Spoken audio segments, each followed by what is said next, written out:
breaking news, local news, York sports, and more. Go to YorkDispatch.com. I do want to say this. We are not saying that Barack is a miracle worker.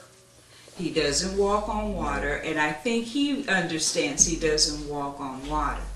I think what it is that where we all are is that we are hoping that the agenda that he laid out as his platform, he is serious about holding to it and making a difference, because at this point people do not care about one another. Things that we are hearing in the media is not true. As Victor said, I just came back from New Orleans, and in New Orleans there is not a fully functional hospital. Monies have been sent to Louisiana, but whether or not it's getting into New Orleans is another thing. And if it is getting into New Orleans, who's getting it? Because I saw evidence of where they were building $300,000 condominiums downtown, but I also toured the lower Ninth Ward. There's a big disparity going on.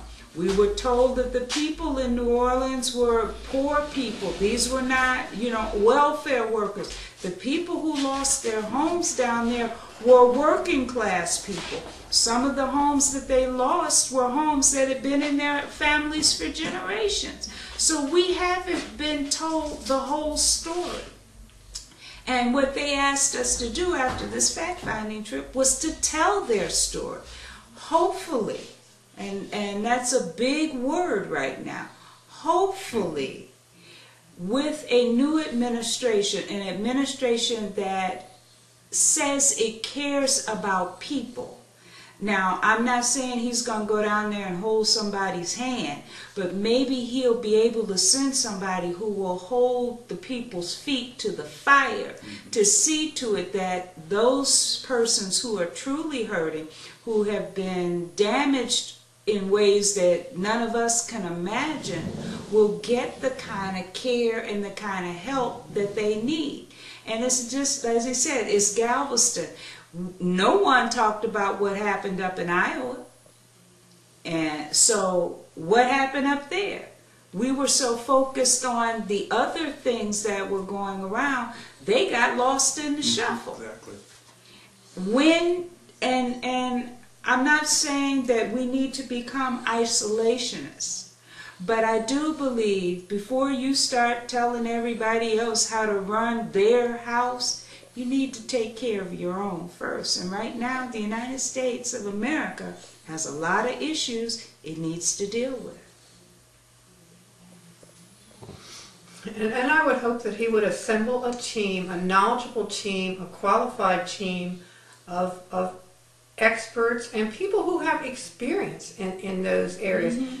Families that have been in New Orleans, families who have soldiers, loved ones in Iraq. People, for myself, currently I'm unemployed, I don't have health care, and I have a daughter in Iraq. So call me, I need a job, Right. and I will gladly help you. But you need to look at all the issues that are out there. You need to have someone who is going to be able to make a difference. And that may not be the most educated person on the block. It might be the person who's been down in the trenches and fought the fight. And those are some of the people that he needs with him. Sure. I agree. Exactly, very much so. Well, it seems to me, as we'll close this up, and I appreciate your time, but it does seem, and this might bring up the subject a little more, that the team he assembles might be his first real important agenda here. Absolutely. Yes, exactly. Absolutely. I know that they have already been saying, well, he chose partisan.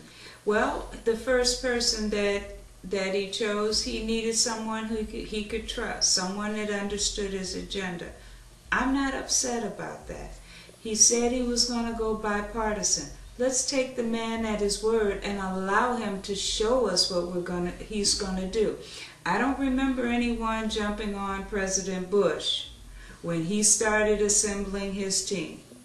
I don't remember anybody screaming or hollering foul about anything that pretty much so has gone on. The man's he hasn't even been sworn in. And all of a sudden, everybody wants to jump on the bandwagon. We need everybody needs to just take a deep breath, exhale. I'm not saying get lazy, but exhale and let some things happen before we start trouncing on people. And let's be honest, we're all excellent Monday morning quarterbacks.